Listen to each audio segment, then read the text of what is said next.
The Bong tasty hub চ্যানেলে আপনাদের সকলকে স্বাগত। আমার আজকের রেসিপি মাটন মশালা কারি। এই পদ্ধতিতে রান্নাটি করলে আপনার প্রাণ ও মন জুড়াবে, কথা দিলাম।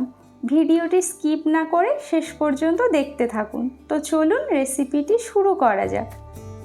মাটন মশালা কারি বানানোর জন্য এখানে আমি 700 গ্রাম মাটন নিয়েছি, আর মাটন খুব ভালো করে ধুয়ে পরিষ্কার করে নিয়েছি। এখানে মাটনের সাইজ আমি আমার পছন্দ অনুযায়ী কেটে নিয়েছি, আপনারাও আপনাদের পছন্দ অনুযায়ী কেটে নেবেন। মাটন মশালা কারি বানাতে গেলে মশলার পরিমাণ একটু বেশি লাগবে, তাই জন্য আমি এখানে নিয়েছি বড় সাইজের 2টো টমেটো, 5টা পেঁয়াজ, 8টা কাঁচা লঙ্কা, 20টা রসুনের কোয়া আর 1 ইঞ্চি আদা। আমি 2টো পেঁয়াজ এখানে কুচি করে কেটে নেব আর 3টে পেস্ট করে নেব। আর মাটন বানাতে গেলে সবসময় রসুনের পরিমাণ বেশি দেবেন আর আদার পরিমাণ একটু কম রাখবেন। এখানে আমি কিছু গোটা মশলা নিয়েছি, যেমন দারচিনি, জয়িত্রী, বড় এলাচ, স্টার আনিজ, গোলমরিচ, লবঙ্গ, এলাচ, জায়ফল নিয়েছি, শুকনো লঙ্কা আর তেজপাতা। এখানে আমি 1/2 চামচ গোটা জিরে, 1/2 চামচ গোলমরিচ আর কয়েকটা শুকনো লঙ্কা ভিজিয়ে রেখেছি পেস্ট করার জন্য।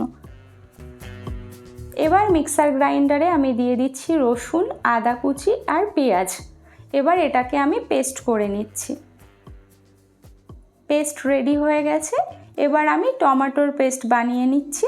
তার জন্য মিক্সার গ্রাইন্ডারে দিয়ে দিচ্ছি টমেটো কুচি। এবার এটাকে আমি পেস্ট করে নিয়েছি। গোটা জিরে, কাঁচা লঙ্কা, গোলমরিচ, শুকনো লঙ্কা সমস্ত মশলা পেস্ট করা হয়ে গেছে। এবার কড়াইতে দিয়ে দিচ্ছি 125 ml সরিষার তেল। তেল খুব ভালো করে গরম করে এর মধ্যে গোটা মশলা ফোড়ন দিয়ে দিচ্ছি, আর মশলাটাকে আমি 10 থেকে 12 সেকেন্ড ফ্রাই করে নিচ্ছি।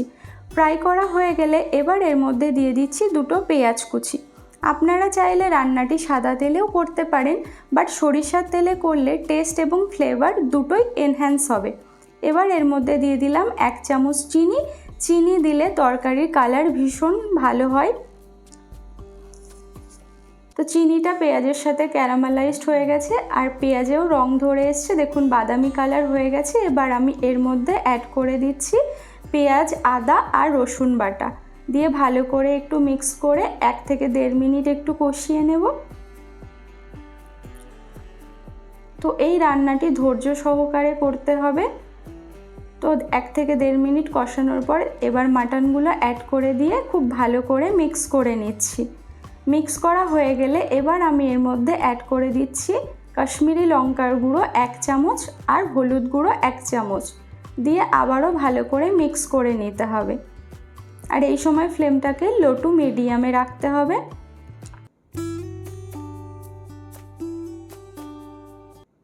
তো মশলাটা খুব ভালো করে কষিয়ে নিচ্ছি। এবার আমি 5 মিনিটের জন্য হাই ফ্লেমে ঢাকা দিয়ে দেব। 5 মিনিট হয়ে গেছে, ঢাকনা খুলে নিয়েছি। দেখুন মাংস থেকে অলরেডি জল রিলিজ করতে শুরু করেছে। এই সময় আমি এর মধ্যে দিয়ে দিচ্ছি 2টো টমেটো বাটা আর দিয়ে দিচ্ছি স্বাদ অনুযায়ী লবণ দিয়ে খুব ভালো করে মিক্স করে নিচ্ছি। আর এই রান্নাটি খুব ভালো করে কষাতে হবে, হাতে সময় নিয়ে ধৈর্য ধরে রান্নাটি করতে হবে। আবারও আমি 5 মিনিটের জন্য হাই ফ্লেমে ঢাকা দিয়ে দিয়েছি। তো দেখুন মাংস থেকে কতটা জল বেরিয়েছে। এবার এর মধ্যে অ্যাড করে দিচ্ছি ধনিয়া গুঁড়ো 1 চামচ, মিট মশলা 1 চামচ, দিয়ে দিচ্ছি গরম মশলা 1/2 চামচ, দিয়ে দিচ্ছি জিরে, শুকনো লঙ্কা, গোলমরিচ আর কাঁচা লঙ্কা বাটা 3 চামচ দিয়ে খুব ভালো করে মিক্স করে নিচ্ছি। আর এই সময় ফ্লেমটাকে একদম হাইতে রেখে কষাতে হবে। তো দেখতেই পাচ্ছেন কতটা সুন্দর হয়েছে মাংসটা। এখানে আমি 15 মিনিট মতো মিডিয়াম আঁচে ভালো করে কষিয়ে নিয়েছি। দেখতেই পাচ্ছেন একটু একটু করে কালার চেঞ্জ হতে শুরু করেছে।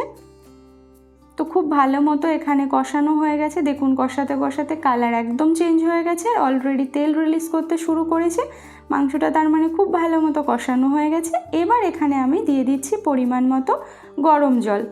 তো আপনারা রান্নাতে অবশ্যই গরম জল দেওয়ার চেষ্টা করবেন, তাহলে রান্নার স্বাদ ভীষণ ভালো হবে। তো খুব ভালো করে মিক্স করে নিচ্ছি। মনে হচ্ছে জলের পরিমাণ একটু বাড়াতে হবে, তাই আমি এখানে আরও একটু জল অ্যাড করে দিচ্ছি। এবার আমি 20 মিনিট মাঝারি আঁচে ঢেকে রান্নাটা করছি। 20 মিনিট হয়ে গেছে। ঢাকনা খুলে এর মধ্যে দিয়ে দিচ্ছি সামান্য একটু জয়িত্রী, একটু জায়ফল গ্রেট করে এখানে দিয়ে দিচ্ছি সামান্য, আর দিয়ে দিচ্ছি 1 চামচ কেওড়া জল দিয়ে খুব ভালো করে মিক্স করে নিচ্ছি।